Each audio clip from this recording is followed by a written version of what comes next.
체휼하시는 동행. 체휼이 어려운 말인데요. 함께 짐을 지다, 함께 채찍을 맞다, 함께 고통을 나누어지다, 그 사람의 아픔을 내 걸로 이동해 오다라는 뜻이에요. 체휼이라는 뜻이 체휼하시는 동행이라는 제목으로 말씀을 증거하려고 합니다. 원래 우리 교회 교인들은 오늘이 추수감사절이기 때문에 주님께서 올 한 해 동안 우리를 체휼하셨다는 걸 깨닫는 시간이 되었으면 좋겠고, 오늘 처음으로 교회를 나오신 분은 저 얼굴 롯데대한 목사가 무슨 말 하나 보자 하고 계시는데, 귀한 말씀을 통하여 생전에는 몰랐던 주님을 꼭 만나시고 주님께서 여러분의 삶을 체휼하신다는 걸 깨달았으면 좋겠어요. 그러니 이게 설교가 되겠어요? 안 되겠어요? 되겠어요? 올라와서 해보세요. 믿는 사람한테는 체휼하신 주님을 느끼게 해줘야 되고, 믿지 않는 사람한테는 주님 만나게 하고 체휼을 하게 되는 두 가지를 한꺼번에 해야 된다니까요. 설교가 되겠어요? 안 되겠어요? 되겠어요? 아멘. 될 줄로 믿습니다. 저는 혀가 짧지만 하나님께서 이곳에 함께 하셔서 이 공간을 하나님께서 어루만지시고 말씀을 듣는 우리의 마음을 두드리시고 말씀을 듣는 우리를 뜨겁게 하시면 얼마든지 할 수 있다. 아멘이시죠? 자, 여러분, 첫 번째 여러분에게 드리고 싶은 말씀은 인생의 길에는 반드시 동행의 은혜가 필요하다는 거예요. 인생의 길에는 반드시 동행의 은혜가 필요합니다. 여러분, 인생에는 두 가지의 양면성이 있는데요. 친구가 있는데 그 친구 중에 고통과 슬픔을 즐겨 나누어지는 친구는 거의 없습니다. 맞아요? 맞죠? 친구가 있긴 있어요. 친구가 있긴 있는데 그 친구가 내 고통과 내 슬픔을 즐겁게 나누어지는 친구는 많지 않습니다. 목사님, 제 친구는 고통을 나눠지는데요, 그것도 작작 수준을 하는 거지 그 작작의 수준을 넘으면 택도 없는 소리예요. 친구가 있긴 있지만 우리의 슬픔, 우리의 고통을 나누어지는 친구는 많지 않다. 그래서 우리는 열심히 살아요. 친구가 없이도 내 나름대로 어쨌든 내 깃발을 들고 완주하기를 원하여 열심히 살기는 합니다만은, 그러나 열심히 산다고 해도 우리 인생의 길이 우리 혼자서 완주를 하거나 우리 혼자서 인생을 책임질 수도 없어요. 그래서 전문 용어로 이런 상황을 이러지도 저러지도 못하는 상황이라고 얘기합니다. 믿을 만한 친구가 없습니다. 내가 어렵고 내가 부족한 것처럼 그분도 부족하고 어렵기 때문에 사실은 친구로 살아도 우리의 고통과 우리의 슬픔을 나눠 가질 친구는 많지 않아요. 그리고 반대로 말하면 친구라는 존재가 그러니까 나는 그냥 혼자 살아야 되겠다, 그런 생각을 하기도 하는데 살다 보면 되게 외로워요. 살다 보면 되게 힘들어요. 그래서 생각해요. 내 마음을 알고 내 슬픔을 알고 좀 나의 삶 가운데 벗이 되어 나를 도와줄 수 있는 누가 있으면 좋겠다, 친구가 있으면 좋겠다, 이런 생각을 우리는 한단 말이죠. 근데요, 요즘 우리 세상은 친구라는 존재, 그리고 사람과 더불어 살아가는 것 자체를 소홀히 여기거나 별것도 아니라고 가르치는 경향이 좀 있어요. 인권이 강조되어지고 학교에서도 직장에서도 또 일터에서도 서로와 싸우고 서로를 배려하지 않고 서로를 존중하지 않는 분위기가 좋은 것인 양 가르치는 경향이 있는데 그건 아닙니다. 길을 가다가도 우리는 운전하다 실수할 수 있어요. 실수하면 비상깜빡이 한 번만 넣어주면 되고, 창문 열고 요즘은 좋아가지고 원터치로 창문이 내려가요. 칙 내려가면 미안합니다 하고 가면 되는데 절대 그렇게 하잖아요. 그러면 열받아가지고 하루 종일 기분이 우울해요. 그런데 그런 무리하고 폭력적인 행동을 모든 차가 다 하면요, 우리는 인생을 살 때마다 괴로워서 못 살아요. 그래서 우리 사회가 친구의 중요성, 더불어 살아가는 삶의 중요성을 거꾸로 가르치고 별것도 아닌 것처럼 가르치는 경향이 있는데, 이것은 정상적인 모습은 아니다, 덕스러운 모습도 아니다, 인간의 인간다움을 살기 위해서 그 모습은 적절치 않는 문화와 세태이다. 그래서 우리는 그런 부분들에 대하여 반드시 점검하고 우리가 마땅히 서야 할 자리와 우리가 마땅히 걸어갈 길을 걸어가야 할 줄로 믿습니다. 여러분, 우리의 삶의 현장을 한번 돌이켜 보십시다. 어떤가요? 저는 아들을 둘 낳았어요. 자녀를 기르면서 최선을 다합니다. 최선을 다하는 이유는 언젠가 이놈이 아버지의 마음을 알고 어머니의 마음을 알고 철들어가지고 아버지 그동안 얼마나 고생했어요. 제가 아버지 마음은 이제 알아요. 아버지 제가 돌봐드릴게요 라고 말하는 날을 간절히 기다리고 있으나 그런 날이 과연 올지 저는 궁금합니다. 여전히 그냥 짝사랑만 하고 있는 거예요. 여전히 기다리고 언젠가 되겠지, 언젠가 변화하겠지, 언젠가 철들겠지라고 하는 생각으로 하루하루를 사는데 그 목적과 뜻이 잘 이루어지지를 않아요. 그저 우리는 그런 모습 가운데서 때로는 절망하기도 하고 때로는 두려워하기도 해요. 과연 내가 내 자녀를 통해 기뻐할 수 있을까? 내가 내 자녀를 통해 감사할 수 있을까?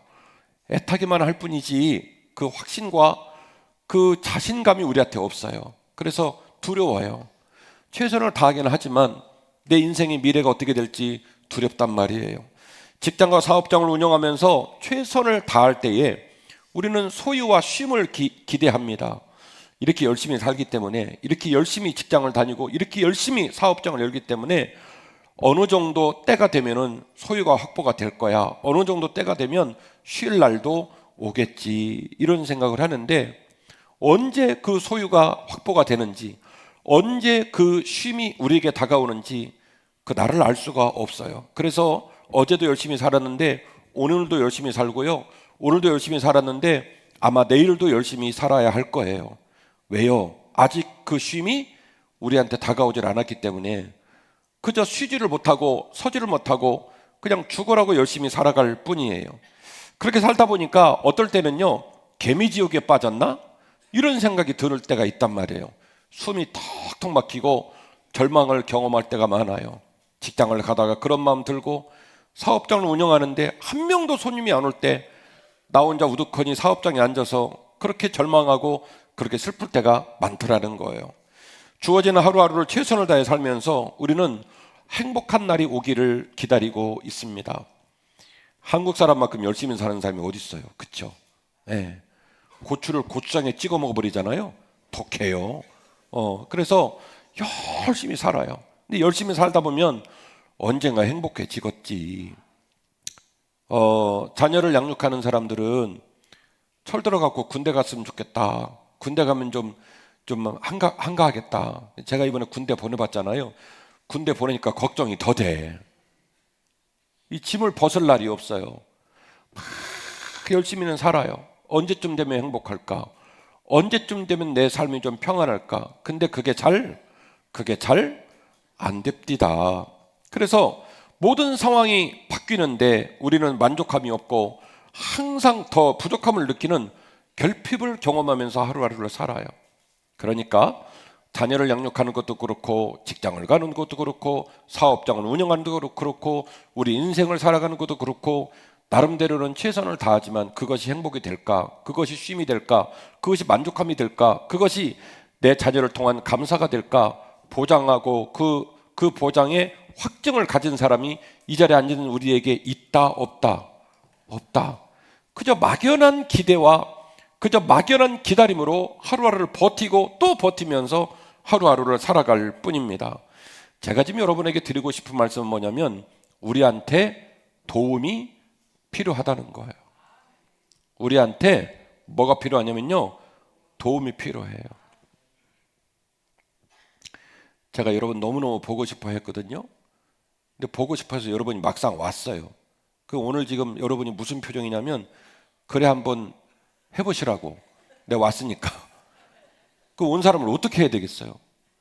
우리는 어제 교회를 발칵 뒤집고 꽃꽂이를 하고 지금 뭐 6.25 동란 이후에 제일 맛있는 식사 준비하고 난리를 쳤거든요. 근데 그거는 애쓰고 힘쓴 것 뿐인 거지 여기 앉아 계신 여러분의 마음을 어떻게 하겠냐고요.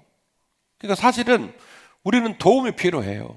근데 저는 오늘 제 집무실에서 얼마나 간절히 기도했나 몰라요. 하나님, 제가 기도할 때 이곳에 임재하셔서 이따가 설교할 때 하나님 저를 도와달라고, 하나님이 저를 도와달라고. 그리고 여러분의 인생도 마찬가지예요. 내일도 직장을 나가실 겁니다. 내일도 사업장 문을 여실 겁니다. 내 사업장이 잘 될 건지 못 될 건지는요, 내가 열심히 산다고 되는 문제가 아니에요. 도움이 필요해요. 네. 누가 그럽디다 되는 놈은 되고 안 되는 놈은 안 된다고. 그러니까 좀 속상한 얘기인데 무슨 얘기냐면 내 노력과 열심만 가지고 된다 안 된다, 안 된다는 얘기를 하는 거예요. 그래서 우리는 반드시 뭐가 필요하냐면 도움이 필요해요. 예수님은 우리의 고난과 슬픔을 위해 오셨습니다. 오늘 읽으신 이사야서는요, 장차 인류를 구원하시기 위하여 메시아가 오신다는 얘기를 예언한 책이에요. 신약에는 예수님 얘기가 나오지만 구약에는 오실 예수님 얘기를 하고 있거든요. 우리가 알고 있는 신은요, 대부분 이런 모습이에요. 메시지가 나는 안 죽어. 니들은 죽지만 나는 안 죽어. 니들은 배고프지만 나는 풍요로워. 니들은 힘이 없지만 나는 힘이 있어. 나는 날아다녀. 나는 나라를 세울 거야. 나는 우주를 움직일 거야. 뭐 이런 어마어마한 얘기를 쏟아내는 것이 신의 존재예요. 신이 말하는 메시지예요. 그런데 기독교의 신, 기독교가 따르고 있는 예수님은요, 우리에게 뜻밖의 얘기를 합니다. 내가 세상에 왜 왔는지, 내가 세상에 와서 한 일이 뭔지, 내가 세상에서 너희에게 보여주고자 하는 게 뭔지를 아주 뜻밖의 논리와 뜻밖의 메시지를 가지고 이 얘기를 하고 계시는 거죠. 오늘 본문의 말씀은 4절인데요. 주님의 찔림과 주님의 징계가 우리에게 나음과 평화가 되었다는 거예요. 이 말은 뭘 전제하냐면 우리가 찔릴 수밖에 없고 우리가 채찍을 맞을 수밖에 없고 우리가 고난을 당할 수밖에 없는 존재인데 채휼하시는 주님께서 우리의 찔림과 우리의 채찍과 우리의 고난을 어떻게 했다고요? 대신 받아주셨다는 거예요. 오늘 제가 설교의 서두에 친구 중에 우리의 고통과 슬픔을 나눠가는 친구는 있다 없다? 없다. 나눠 갖는 척 할 뿐이지 진짜 슬픔과 고통은 못 나눠 갖습니다. 그런데 주님은 뭐라고 말하냐면 내가 너희를 찾아간 이유가 뭐냐면 내가 너희에게 찾아간 이유가 뭐냐면 너희의 채찍과 너희의 슬픔과 너희의 고통을 내가 나누어 가지려고 너를 찾아간 거야. 이 얘기를 하시는 거예요. 그는 실로 우리의 질고를 지고 우리의 슬픔을 당하였거늘 우리는 생각하기를 그는 징벌을 받아 하나님께 맞으며 고난을 당한다 하였노라. 그가 찔림은 우리의 허물 때문이요 그가 상함은 우리의 죄악 때문이라. 그가 징계를 받음으로 우리는 평화를 누리고 그가 채찍에 맞음으로 우리는 나음을 받았도다. 아멘. 주님께서 징계를 맞음으로 말미암아 징계를 받음으로 말미암아 우리에게 평화가 임했고요. 그가 채찍에 맞음으로 말미암아 우리가 나음을 입었습니다. 물론 이 말은 오늘 처음 교회를 오신 분들은 좀 어려운 말이긴 하지만 이 얼굴 넙대에 대한 저를 좀 바라봐 주시고 저 목사 좀 믿을 만한 것 같은데 싶으면 다음 주도 꼭 나오세요. 그러면 이 말이 무슨 말인지 제가 따박따박 설명을 해드릴 거예요. 우리의 삶은요 채찍을 맞아요. 채찍을. 우리는 태어날 때부터 죄인입니다. 저 오늘 여러분 만나려고 옷도 좀 제일 이쁜 옷 입고 나왔고 여러분한테 잘 보이려고 넥타이를 7개를 갖고 나와서 밑에서 콘테스트를 해서 3번 빠꾸 맞고 지금 이거 한 거예요. 괜찮아요? 엄청 이쁘게 보이려고 노력한 거거든요. 그런데 이 이쁜 옷 안쪽에는요 더러운 김진호가 있어요. 구린 김진호, 떳떳지 못한 김진호. 우리는 자존심이 세가지고 부인을 대할 때도 남편을 대할 때도 부모를 대할 때도 자기는 잘못이 없는 것처럼 소리만 질러요. 근데 그거는 구린 데가 더 많아서 그래요. 우리는요 우리가 구리고 우리가 부족하고 우리가 채찍을 맞을 수밖에 없다는 존재라는 걸 깜빡깜빡 잊고 살아요. 세상에 나보다 떳떳한 사람이 더 있을까 이러면서 산단 말이에요. 아니요. 원래 우리는요 채찍을 맞을 사람이에요. 원래 우리는 징계를 받을 사람이에요. 우리 뱃속에 있는 민낯으로 따지면 살아있을 인간은 한 명도 없어요. 그런데 주님은 우리에게 말하는 거예요. 내가 너희를 찾아간 이유는 네 스스로가 너를 지킬 수가 없고 네 스스로가 네 인생을 완주할 수 없기 때문에 네 스스로가 네 인생을 행복하게 끌어갈 수 없기 때문에 내가 너 때문에 채찍을 맞고 내가 너 대신 징계를 받아 너에게 평화를 주고 너를 낫게 해주려고 내가 너를 찾아간 것이란다. 주님이 그렇게 말씀하고 계십니다. 이어지는 6절 말씀입니다. 우리는 다 양 같아서 그릇 행하여 각기 제 길로 갔거늘 여호와께서는 우리 모두의 죄악을 그에게 담당시키셨도다. 그가 곤욕을 당하여 괴로울 때도 그는 입을 열지 아니하였으며 마치 도수장으로 끌려가는 어린 양과 털 깎는 자 앞에서 잠잠한 양같이 그의 입을 열지 아니하셨도다. 아멘. 주님이 채찍 맞을 걸 작정하셨고 주님이 고난당할 것을 작정하셨는데 그 채찍과 그 고난이 너무나 셌던 거예요. 너무나 무거웠던 거예요. 그거는 신약성경의 사복음서를 보면 그 처절한 주님의 채찍과 고난을 낱낱이 우리가 읽을 수가 있습니다. 오죽하면 주님께서 겟세마네 동산에서 기도하시기를 아버지여 할 수만 있거든 이 잔을 내게서 옮겨 주옵소서라고 청을 했을까요? 그런데 결국 주님은 그 채찍과 고난을 몸소 몸에 짊어지셨습니다. 오전 9시 되기까지 새벽 6시에 사형 언도를 받고 그리고 가시면류관을 쓰고 온몸에 옷이 벗겨진 채로 긴 채찍을 맞아 쭉 당기면 살점이 뚝뚝뚝뚝 떨어지는 채찍을 맞으면서 골고다 언덕을 올라가셨고 오전 9시에 십자가에 매달리셨고 오후 3시에 돌아가시기까지 억울하다. 괜히 잡혀왔다. 도망갔어야 되는데 너희들이 나를 안 도와줘서 이렇다. 이런 말씀 한마디도 하신 적 없어요. 꿀먹은 벙어리처럼 눈이 있어도 눈이 없는 자처럼 귀가 있어도 귀가 없는 자처럼 아무 말 없이 그 고난을 당하시고 심지어는 주님을 십자가에 못 박는 병사들을 축복하시기를 하늘에 계신 아버지여 지금 저들이 하는 일을 저들이 알지 못하나이다. 저들의 죄까지도 용서하여 주옵소서. 이렇게 기도하시면서 십자가를 지시고 맨 마지막에 하신 말씀이 다 이루었도다라는 말씀을 남기시고 돌아가셨습니다. 주님은 도살장에 끌려가는 짐승처럼 양털을 깎이는 양처럼 때로는 주인 앞에 서고 때로는 사형을 집행하는 자들 앞에 섰으나 단 한마디도 그들에게 항변을 하거나 소리를 내지 않는 모습으로 우리의 채찍과 우리의 고난과 우리의 징계를 체휼해 주신 줄로 믿습니다. 그 주님께서 지금 여러분을 부르고 계십니다.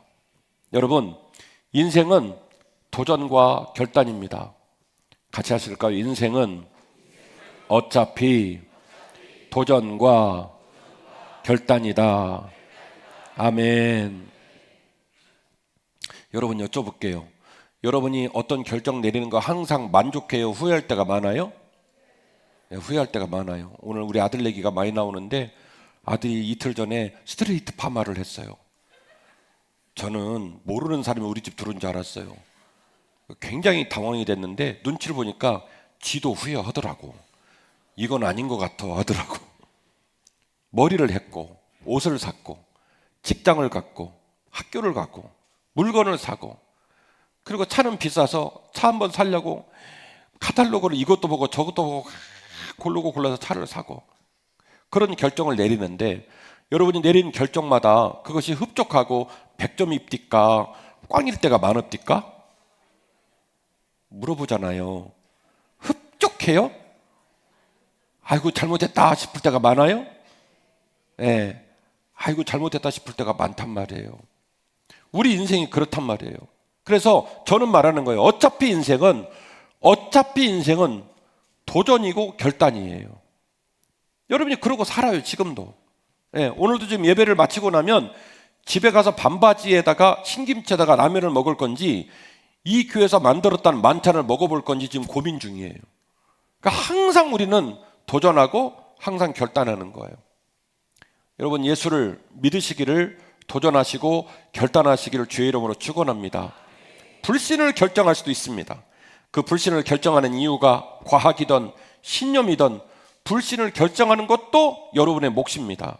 그러나 불신을 결정하는 우리에게는요, 내가 누구인지, 내가 왜 사는지, 내가 어떻게 살다가 어떤 모습으로 인생을 끝내야 될지 말해주는 사람이 한 명도 없습니다. 유튜브 채널을 들어가 보십시오. 구독자를 모으려고 엽기적인 행동을 하는 유튜버들 많죠? 그리고 뭐 100만, 200만 넘어가는 것들 보면 다 주식 채널들이에요. 자기 채널 들어오면 돈을 번대요. 그 들어가 보면요, 그냥 돈 버는 거, 즐거운 거, 쾌락 이런 얘기들, 지식적인 어떤 즐거움 이런 얘기들 말고는 당신이 누군지, 왜 살고 있는지, 어떻게 살면서 인생을 끝내야 될지 이거 말해주는 사람 없습니다. 불신을 결정할 수 있습니다. 그러나 내가 누구인지, 내가 왜 사는지, 내가 어떻게 살다가 내 인생을 끝내야 될지 이거 말해주는 사람 없어요. 인생의 의미와 인생의 미래와 삶의 가치를 정해줄 대상이 없단 말이에요. 그래서 저는 여러분에게 주님을 영접할 것을 부탁드리고 권면드립니다. 믿음을 위해 도전해 주십시오. 믿지 않는 사람 입장에서는 그것이 허구라는 위험으로 다가올 수도 있어요. 그런다 할지라도 주님의 삶과 주님의 메시지가 주는 것은 분명한 가치를 갖고 있습니다. 힘들어 방황하는 우리에게, 애쓰고 고생을 해도 답을 얻을 수 없는 우리에게 울림을 줍니다. 내가 너를 도와줄 것이다. 내가 너와 걸어갈 것이다. 네가 너무 울고 네가 너무 슬퍼할 때 내가 너에게 힘을 줘서 그 고난을 극복할 수 있도록 너를 도와줄 것이다. 주님께서 우리에게 주는 메시지가 그렇습니다. 믿음은 신비요, 믿음은 체험입니다. 이 시간 성령께서 우리 모두를 만나 주시기를 주의 이름으로 축원합니다. 제가 여러분에게 그랬잖아요. 인생에는 반드시 도움이 필요하다고. 삶은요, 혼자 가는 게 아니라 더불어 가는 거예요. 세상에는 믿을 만한 친구가 없어도 주 안에는 믿을 만한 친구가 있습니다. 그리고 여러분이 다음 주, 그 다음 주 교회를 나오신다면 제가 진심 어린 모습으로, 정중한 모습으로 여러분을 섬기고 여러분의 인생이 꽃필 수 있도록, 여러분의 인생이 거칠고 고통 가운데 있지만 완주할 수 있도록 여러분을 도우실 겁니다. 오늘 처음 온 분도 계시지만 우리 교회 집사님 중에는 큰 수술을 하시고 그동안 교회를 못 나온 집사님이 계신데 지금 이 자리에 와 계세요. 저는 뵈면서 계속 가슴이 뛰어요. 그리고 또 어떤 권사님 남편은 어젯밤에 돌아가셨어요. 그 권사님이 자기 딸, 자기 아들 데려오기로 했고 전도대상자 2명 데려오기로 했는데 남편이 갑자기 돌아가신 거예요. 어젯밤에 전화 와서 목사님, 그 와중에 남편이 죽었는데 오늘 전도축제 가야 되는데 어떡하냐고 그러는 거예요. 이분이 너무 당황을 하니까. 제가 아무 생각하지 말고 장례에 집중해라 그렇게 얘기를 했습니다. 오는 것은 순서가 있지만 가는 것은 순서가 없습니다. 사람은요, 살 줄만 알지 죽을 줄은 몰라요. 그래서 하고 싶은 대로 말하고 하고 싶은 대로 살아요. 근데 그러면 안 되걸랑이요. 그러면 안 되걸랑이요. 우리가 어떻게 살다가 어떻게 갈지를 모르잖아요. 그래서 여러분이 동행하시기를 원합니다.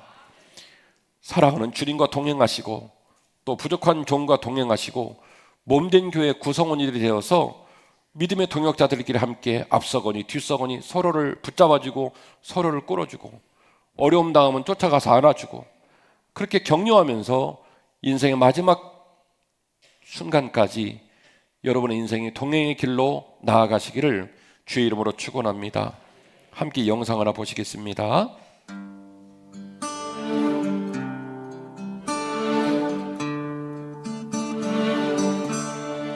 Who taught the sun where to stand in the morning? And who told the ocean you can only come this far?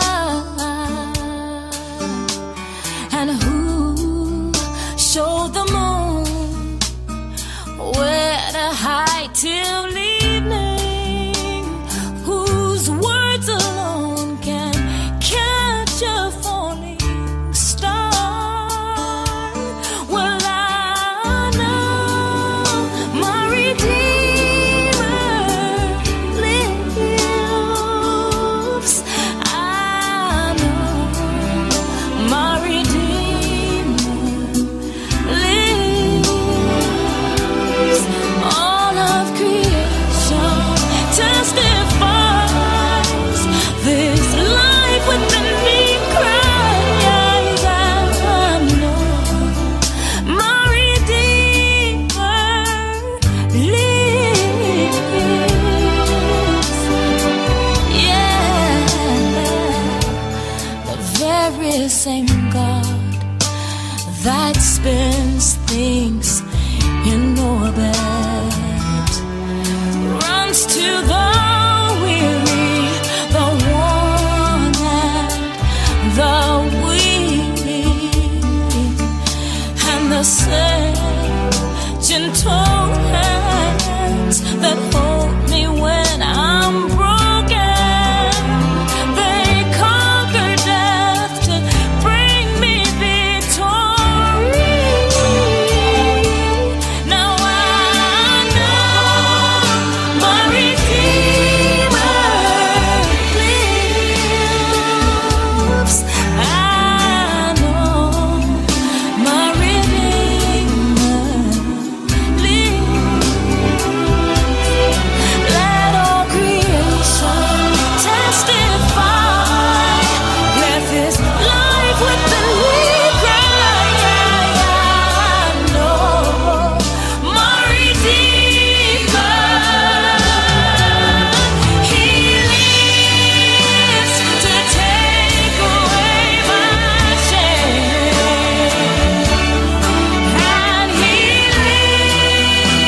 기러기가 철새잖아요. 한번 날아오르면 4만 킬로를 날아간답니다. 저는 저 영상을 여러 번 보았고 볼 때마다 많이 울어요. 왜냐하면 저 기러기들이 날아가는 모습이 꼭 저 살아가는 인생 모습인 것 같을 때가 너무나 많습니다.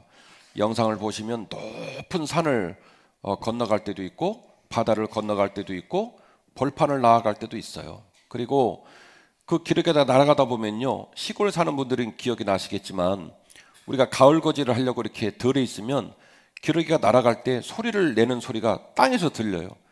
얼마나 크게 걔네들이 소리를 내는지 땅에서도 기러기 소리가 들립니다. 이게 왜 그러냐면 말 한마디보다는 미모린 기러기들이요, 맨 이게 V자로 날아가거든요. 맨 앞에 있는 기러기가 바람을 가르면서 양력을 발생시켜서 뒤에 있는 친구들은 25% 정도 힘을 덜 쓰고 날아가요. 그러니까 맨 앞에 있는 기러기가 죽을 똥 살똥 바람을 가르는 거예요. 그런데 그 모습이 너무 고단한 줄 아니까 뒤에서 기러기들이 소리를 내면서 격려해 주는 거예요. 너 뒤에 우리가 있다. 너랑 같이 간다. 소리를 내주고, 또는 앞에 있는 친구가 너무 힘이 들면요, 뒤에 있는 친구가 자리를 바꿔가지고 그 친구를 뒤로 보내고 앞에서 끌어준다는 거예요. 그리고 날아가다가 4만 킬로를 날아가야 되니까 날개가 좀 이제 부상을 입었든지 해서 중간에 내려가는 기러기가 있으면요, 그 옆에 있는 기러기가 같이 내려가가지고 밑에서 같이 있어주다가 몸이 좀 회복이 되면 다시 떠올라서 다른 기러기 편대에 합류를 해서 그 동료가 끝까지 갈 수 있도록 도와준다는 거예요. 그냥 하늘을 날아다니는 새라고 생각하는 말 못하는 미몰들도 4만 킬로라고 하는 그 어마어마한 거리를 완주하기까지 그들이 매번 그 일을 해낼 수 있는 것은 그 길이 혼자 가는 길이 아니라 더불어 가는 길, 동행하는 길이기 때문에 가능한 거예요. 도와주니까, 그 사명을 할 수 있도록 도와주기 때문에 그게 가능한 겁니다. 오늘 설교의 결론인데요, 예수님을 영접하고 예수님을 신뢰하며 남은 인생을 완주해야 될 줄로 믿습니다. 앞서 말씀드린 대로 믿음은 도전이요 결단입니다. 여러분에게 도전과 결단을 부탁드립니다. 야, 그 목사 만나가지고 내가 실수했다, 그럴 수도 있어요. 그런데 저 한번, 제가 뭐 약장수도 아니지만은 저 한번 믿어봐 주세요. 그리고 믿음을 도전하고 믿음으로 결단해 주시기를 바랍니다. 우리 인생에 사는 가치와 사는 방식은 항상 도전과 결단 중에 놓여 있었어요. 그리고 우리에게 소중한 만남과 기회가 있을 때마다 우리는 새로운 도전을 하고 우리는 새로운 결단을 합니다. 오늘이 바로 그날과 그 시입니다. 우리 모두에게 새로운 도전과 결단이 주어지는 소중한 시간 되었으면 좋겠습니다. 하나님은요, 우리가 구원을 얻고 삶의 행복과 구원을 경험하면서 풍성하게 살기를 간절히 원하십니다. 요한복음 3장 16절 말씀인데요, 하나님이 세상을 이처럼 사랑하사 독생자를 주셨으니 이는 그를 믿는 자마다 멸망하지 않고 영생을 얻게 하려 하심이라. 하나님이 그 아들을 세상에 보내신 것은 세상을 심판하려 하심이 아니요 그로 말미암아 세상이 구원을 받게 하려 하심이라. 아멘. 우리 인생은 알고 있던 모르고 있던 누군가의 체휼과 동행으로 여기까지 온 겁니다. 독불장구처럼 혼자서 걸어온 사람은 한 명도 없어요.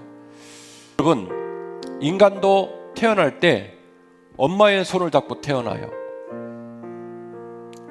아무런 힘도 없고 대가도 치르지 못하는 한 생명을 이 세상에 낳게 하기 위하여 엄마가 헌신을 하기 때문에 그 엄마의 손을 잡고 사람은 이 세상에 태어납니다. 그리고 아빠의 손을 잡고 자라납니다. 때로는 돈이 필요하고 때로는 덩어리가 필요하고 때로는 돌봄이 필요할 때마다 아빠의 손을 잡고 엄마의 손을 잡고 그리고 자라나는 거예요. 그리고 성인이 되었을 때는 생각지 못한 낯설고 새로운 사람들의 손을 잡고 오늘 우리는 여기에 섰습니다.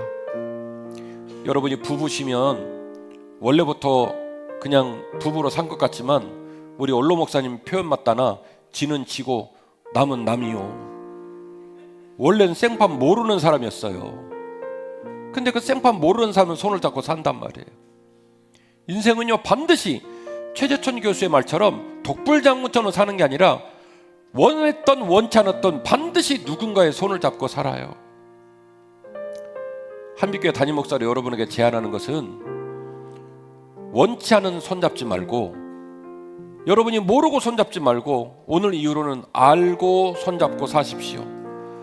주님 손 잡으시고 또 부족한 종과 우리 성도들의 손을 잡으시고 여러분 인생을 다시 시작해 보시기를 바랍니다. 우리를 살리시기를 지금도 원하시는, 채울하시기를 지금도 원하시는 주님의 음성이 들려지기를 원하고, 여러분을 사랑하고 섬기기를 원하는 부족한 종과 성도들과 함께 손잡고 남은 인생을 살아보시지 않겠습니까? 성경 말씀 요한복음 15장 13절은 이렇게 기록되어 있습니다. 사람이 친구를 위하여 자기 목숨을 버리면 이보다 더 큰 사랑이 없나니 너희는 내가 명하는 대로 행하면 나의 친구라. 이제부터는 너희를 종이라 하지 아니하리니 종은 주인이 하는 것을 알지 못함이라. 너희를 친구라 하였노니 내가 아버지께 들은 것을 다 너희에게 알게 하였음이라.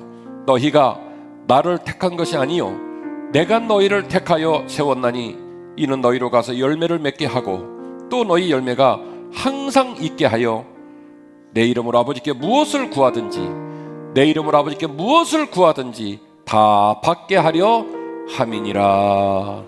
아멘. 친구 되신 주님 손을 붙들고, 채율하시는 주님 손 붙들고, 여러분 원래 인생은 무겁고 고통스러워요. 그 고통스러움이 사라진다고 말하는 사람은 가짜예요. 그거 사기꾼이에요. 죽는 마지막 순간까지 인생은 무겁습니다. 때로는 고통스럽습니다. 주님 손 잡고 그 고통도 이기고 그 무거움도 이기고 보람 있는 인생으로, 감사가 있는 인생으로, 영광이 있는 인생으로 마음껏 쓰임받는 우리 모두가 되시기를 주의 이름으로 축원합니다.